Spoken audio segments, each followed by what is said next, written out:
नमस्कार दोस्तों, मेरा नाम है मनीष और मैं पॉलिटिकल साइंस से related class 12th 11th and graduation की वीडियोस बनाता हूं। तो अगर आपका कोई डाउट है या आप किसी पर्टिकुलर टॉपिक या फिर चैप्टर के ऊपर वीडियो चाहते हैं तो आप उसको कमेंट बॉक्स में ज़रूर डाल सकते हैं।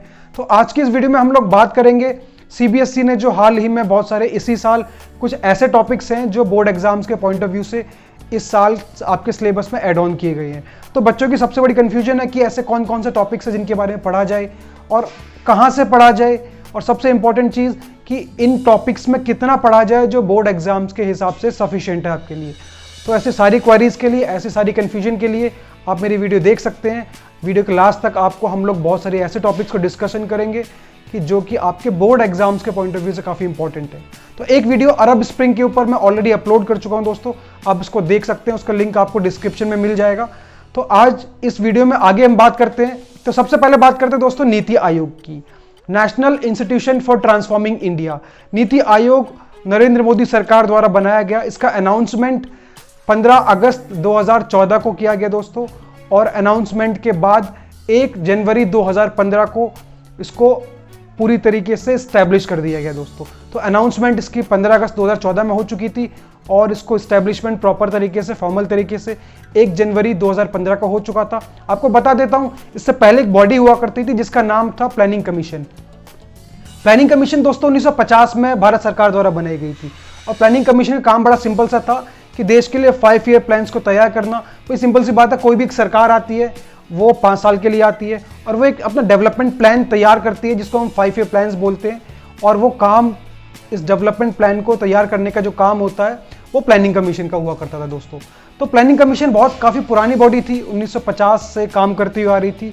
लेकिन आज के टाइम को, आज के ज़माने को देखते हुए, खास तौर पर एक ऐसा era, the era of globalisation, जहाँ पर ग्लोबलाइजेशन का काफ़ी ज़्यादा जोर है, तो ऐसे टाइम के चैलेंजेस को डील करने के लिए एक नए ऑर्गन की ज़रूरत थी, क्योंकि प्लानिंग कमीशन इनएफिशिएंट हो चुका था और काफ़ी पुराना भी हो चुका था।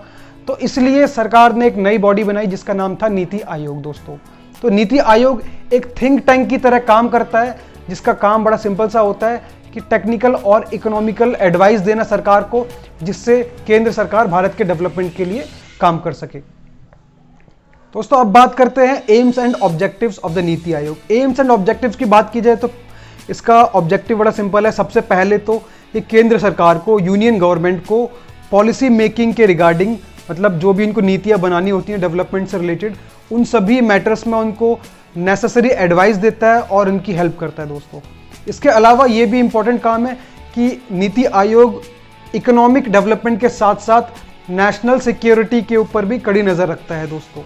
और तीसरे ऑब्जेक्टिव की बात करें तो 1 मार्क्स में आपसे पूछी जा सकती है, bottom up approach. Bottom up approach का बड़ा सिंपल सा मतलब है कि बॉटम अप अप्रोच का मतलब दोस्तों आप समझिए कि बॉटम से लेके अप तक डेवलपमेंट करना। मतलब देश का जो फेडरलिज्म है, जो संघवाद है, कि the relation between the centre and the states, केंद्र सरकार और अलग अलग राज्य सरकारों के बीच में कॉपरेशन को बढ़ाना और इनकी हेल्प करना कि वो आपस में कॉपरेट करके देश के अंदर ज़्यादा से ज़्यादा डेवलपमेंट कर सके दोस्तों।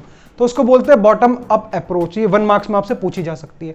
इसके अलावा और क्वेश्चंस कैसे आ सकते हैं कि सबसे पहले तो एक शॉर्ट नोट आ सकता है प्लानिंग कमीशन के ऊपर, जिसमें आप प्रॉपर शॉर्ट नोट बना के 4 मार्क्स में उसमें बता सकते हैं। इसमें एम्स और ऑब्जेक्टिव्स भी आपसे 1 या 2 नंबर पूछे जा सकते हैं।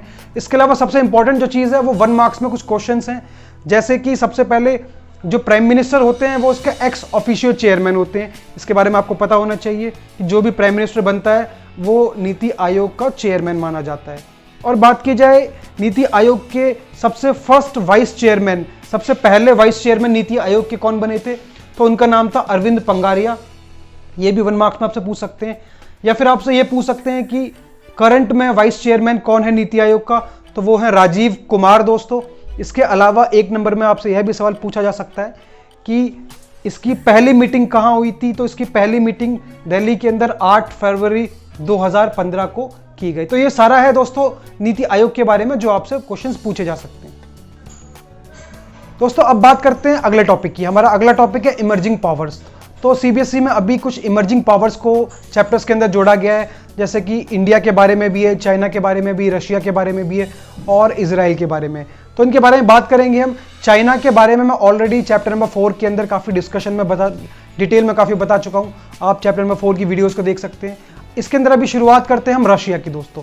तो रशिया के बारे में बात की जाए तो रशिया एक बहुत इंपॉर्टेंट और एक लार्जेस्ट ऑर्गन था सोवियत यूनियन का, एक लार्जेस्ट पार्ट था सोवियत यूनियन का डिसइंटीग्रेशन होने से पहले, और डिसइंटीग्रेशन होने के बाद भी रशिया एक स्ट्रॉन्गेस्ट सक्सेसर के रूप में निकल के आया। मतलब जितनी भी विरासत थी, जितनी भी पावर थी सोवियत यूनियन की पहले, वो सभी चीज़ें रशिया को दे दी गई दोस्तों। इसके अलावा दोस्तों बात की जाए तो रशिया जो है करेंटली दुनिया की 11th लार्जेस्ट जीडीपी में गिना जाता है, तो उसकी जीडीपी भी दुनिया में बहुत स्ट्रॉन्ग है, बहुत बड़ी जीडीपी है। इसके अलावा it has the reserves of minerals, Russia के पास बहुत सारा भंडार है मिनरल्स का, नेचुरल रिसोर्सेज का, गैसेस का, जो कि रशिया को एक बहुत बड़ा पावरफुल इकोनॉमिक कंट्री बनाते हैं दोस्तों। इसके अलावा रशिया के पास बहुत सारे न्यूक्लियर वेपन्स भी हैं, आपको पता होगा सोवियत यूनियन के टाइम पे, कोल्ड वॉर के टाइम पे सोवियत यूनियन ने बहुत सारे न्यूक्लियर वेपन्स बनाए थे, तो उन सभी का उत्तराधिकारी रशिया को बना दिया गया दोस्तों। इसके अलावा रशिया एक वीटो पावर भी, आपको पता होगा, जो पहले सोवियत यूनियन की पोस्ट थी वीटो पावर की, permanent member in the UNSC, United nation security council, वो पोस्ट बाद में रशिया को दे दी गई दोस्तों। तो ये सारी पावर्स हैं जो दिखाती हैं कि रशिया एक बहुत ही बड़ी दोस्तों इमर्जिंग पावर के रूप में बन के उभरा है। अब दोस्तों बात करते हैं इजराइल की दोस्तों। इजराइल का नाम अगर लिया जाए तो मैंने आपको एक वीडियो बना रखी है अरब स्प्रिंग के ऊपर दोस्तों। उस अरब स्प्रिंग की अगर आप वीडियो देखते हैं उसमें हमने देखा है कि जितने भी वेस्ट एशिया की जो कंट्रीज़ हैं, जो अरब कंट्रीज़ हैं, वो सारी उनकी पॉलिटिक्स बहुत ही ज़्यादा हीटेड पॉलिटिक्स और बर्निंग पॉलिटिक्स रहती है। मतलब हमने अरब स्प्रिंग की वीडियो के अंदर देखा कि वहाँ पर जितने भी देश हैं उन सब के अंदर बहुत सारी डिस्टर्बेंसेस चलती रहती है, लेकिन उन सभी देशों के बीच में, उन अरब कंट्रीज़ के बीच में एक काफ़ी छोटा सा लेकिन काफ़ी मजबूत और पावरफुल देश है जिसका नाम है दोस्तों इजराइल। तो इजराइल की पहचान इससे भी की जाती है कि एक आज के कंटेम्प्रेरी टाइम में वो burning politics of Arab countries के बीच में सर्वाइव करता है, तो जो उसकी पावर को दिखाता है। इसके अलावा दोस्तों रशिया के पास एक बहुत बड़ा पावरफुल नेशन बन के उभरा है साइंस एंड टेक्नोलॉजी के फील्ड में, डिफेंस के फील्ड में, इंटेलिजेंसीज के फील्ड में एंड इकोनॉमी। तो हर एक पॉइंट ऑफ व्यू से देखा जाए तो रशिया एक बहुत बड़ा पावरफुल कंट्री बन के उभरा है और एक बहुत स्ट्रांग कैंडिडेट रहता है यूएनएससी का परमानेंट मेंबर बनने के लिए दोस्तों। तो ये एक बहुत बड़ा पावरफुल कंट्री है। तो रशिया के बारे में हमने बात की और इसके बाद इजराइल के बारे में हमने बात की। इनके ऊपर ज़्यादा लॉन्ग क्वेश्चंस नहीं आएंगे, शॉर्ट क्वेश्चंस ही आएंगे इसके ऊपर। अब हम लोग बात करते हैं इंडिया के बारे में दोस्तों। तो दोस्तों बात करते हैं इंडिया की। तो इंडिया भी एक बहुत पावरफुल और इमर्जिंग कंट्री है और इसके बारे में मैंने चैप्टर नंबर 6 इंटरनेशनल ऑर्गेनाइजेशंस के जो चैप्टर है हमारा यूएनओ से रिलेटेड, उस चैप्टर के अंदर आप वीडियो देखिए, उसके अंदर इंडिया की बाकी पावर्स भी हमने काफ़ी डिटेल में डिस्क्राइब कर रखी हैं। हालांकि कुछ चीज़ें ऐड ऑन हुई है इंडिया की, मैं आपको बता देता हूं, जैसे कि इंडिया इकोनॉमी के अंदर मेक इन इंडिया की जो स्कीम है वो काफ़ी फ्रूटफुल है और एक गेम चेंजिंग प्रूव हुआ है भारत के लिए इकोनॉमिक पॉइंट ऑफ व्यू से दोस्तों। उसके अलावा भारत ने एक एम रखा है 5 ट्रिलियन इकोनॉमी बनने का, जो काफ़ी एक मजबूत डिटर्मिनेशन है इंडिया की। उसके अलावा इंडिया एक बहुत बड़ी इकोनॉमिक पावर है, एक ऐसा देश है जो एक स्ट्रॉन्ग प्रेजेंस रखता है पूरे एशिया के अंदर अपनी। और इसके अलावा दोस्तों पता ही आपको कि इंडिया दुनिया का सबसे लार्जेस्ट डेमोक्रेटिक कंट्री है, जहां पर बहुत सारी वैरायटी ऑफ कल्चर्स है, वेरिएशन ऑफ कल्चर्स है और 130 करोड़ की पॉपुलेशन है। उसके बाद भी इंडिया एक काफ़ी स्ट्रॉन्ग पावर बन के दोस्तों उभरा है। अब दोस्तों बात कर लेते हैं कुछ शॉर्ट नोट्स की। सबसे पहले बात करते हैं यूनिसेफ की। तो उसकी फुल फॉर्म है United Nations International Children's Emergency fund.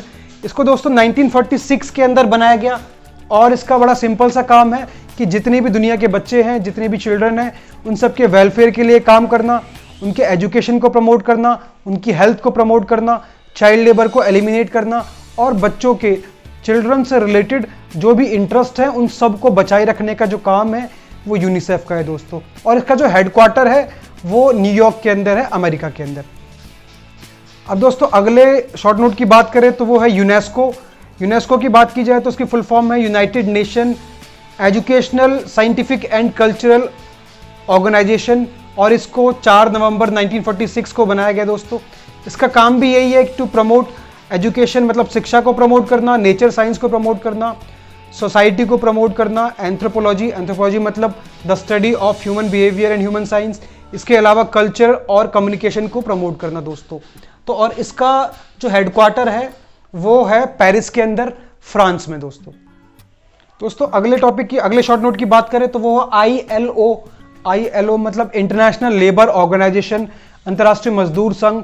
इसका काम बड़ा सिंपल सा है कि पूरे दुनिया के अंदर जितने भी लेबर्स हैं, जितने भी मजदूर हैं, उनके इंटरेस्ट के लिए काम करना, उनके लिए सोशल जस्टिस प्रोवाइड कराना, कहीं भी उनके साथ कोई भी किसी भी तरीके का भेदभाव ना हो, उनको लो वेजेस ना मिले, वर्क प्लेस पे जेंडर कोई भी इनइक्वालिटी ना हो, कोई भेदभाव ना हो। तो ओवरऑल जितने भी वर्कर्स हैं एक एनजीओ के लिए काम करता है, उनके लिए ILO। और इसकी शुरुआत जो है 1919 के अंदर हुई और इसका जो हेडक्वार्टर है दोस्तों वो जेनेवा के अंदर है, स्विट्जरलैंड में। तो ये है ILO के बारे में। तो इस वीडियो में हम लोग किस तरीके से बात की कि जो सारे टॉपिक्स हैं दोस्तों वो मोस्टली उनके ऊपर छोटे छोटे क्वेश्चंस आने के चांसेस ज़्यादा हैं। तो एक एक नंबर की जो चीज़ें हैं उसके ऊपर वो आने के काफ़ी चांसेस हैं और CBSE ऐसा कोई भी कंट्रोवर्शियल क्वेश्चन देने से बचेगी जिसके बारे में ज़्यादा इन्फॉर्मेशन CBSE ने अपनी तरफ से प्रोवाइड नहीं की है दोस्तों। तो ये सारे टॉपिक्स हैं, आई होप आपको टॉपिक्स कवर अप हो गए होंगे। तो अगर आपको वीडियो इन्फॉर्मेटिव लगी हो तो आप इसको ज़्यादा से ज़्यादा शेयर कर सकते हैं और चैनल सब्सक्राइब कर सकते हैं। Thank you so much for watching.